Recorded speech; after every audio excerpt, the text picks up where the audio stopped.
একজন ব্রাজিল ভক্ত হিসেবে এই মুহূর্তে আপনার আসলেই গর্ব করা উচিত, কেননা আপনার দিকে কেউ কলঙ্কের আঙুল তুলতে পারে না, প্রশ্ন ছুড়ে দিতে পারে না। বরং আপনাকে বলা হয় তোমরা পেনাল্টি নিতে পারো না, তোমরা বাপ দাদার অর্জন নিয়ে সব থেকে বেশি কথা বলো। কিন্তু তারা কখনো এভাবে বলতে পারে না তোমাদের এই অর্জনটা কলঙ্কিত ছিল, তোমাদের এই অর্জনে কলঙ্কের লালিমা একেবারে লেপ্টে দেওয়া আছে, তোমাদের এই অর্জনের পেছনে সব থেকে বেশি কারাপশন যুক্ত আছে।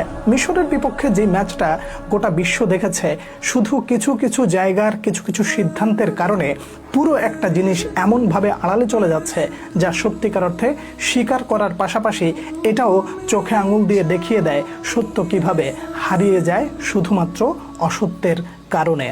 আর্জেন্টিনা মিশরের বিপক্ষে যে আসলে দুর্দান্ত খেলেছে, এটাকে অস্বীকার করা যাবে? কেউ করবে না। কিন্তু এত বড় একটা অর্জন, এত বড় একটা সুন্দর খেলা, সব কিছু ম্লান হয়ে গেছে কিসের কারণে? রেফারি মিশরের প্রতি যে ইনজাস্টিসগুলো করেছে সেই ইনজাস্টিসের কারণে।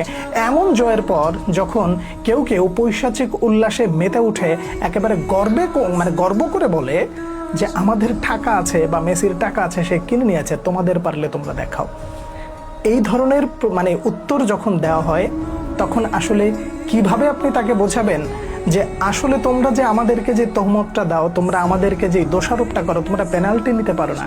আমরা এই জায়গায় অন্ততপক্ষে উন্নতি করতে পারি, এটার একটা সম্ভাবনা আছে যে আমরা আগামীতে ভালো করব, এটা যৌক্তিক।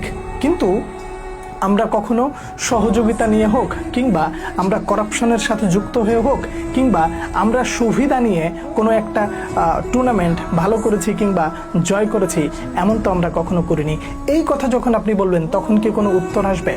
আপনি এমন একটা দলের সমর্থন করেন যেই দলের অর্জন নিয়ে কেউ কখনো আঙুল তুলতে পারে না। বরং কি বলা হয় জানেন? যে তোমাদের ওই যে বিশ্বকাপ, ওই বিশ্বকাপের মধ্যে কিছু আছে টিনের, তোমাদের ওই বিশ্বকাপের নাম হচ্ছে জুলেরিমা, ওইগুলো হচ্ছে বিশ্বকাপ না। কিন্তু কখনো তারা এটা বলে না সেই জুলেরিমের আমলে তারা কয়টা বিশ্বকাপের আসরে অংশগ্রহণ করতে পারে নাই। এবং এত কিছুর পরেও সেই ঘুরে ফিরে একই আলাপ, আমাদের ক্ষমতা আছে, আমাদের সেই শক্তি আছে বিধায় আমরা এটা করে নিয়েছি। এটা কি আসলে গর্বের, নাকি এটা আসলে ওই মিথ্যার উপরে দাঁড়িয়ে যে একটা রাজপ্রাসাদ গড়ে ওঠে, সেই রাজপ্রাসাদে দাঁড়িয়ে অহংকারের সাথে বলা হয় যে আমরা যেটা করছি সেটা ঠিকই করছি? কিন্তু অহংকারের এই ইয়াগুলো তো একটা সময় পতন হতে পারে, কারণ যেই ইমারত তৈরি হয় একটা মিথ্যার উপরে, অসত্যের উপরে, সেই ইমারতের উপরে তো বেশি দিন স্থির থাকা যায় না।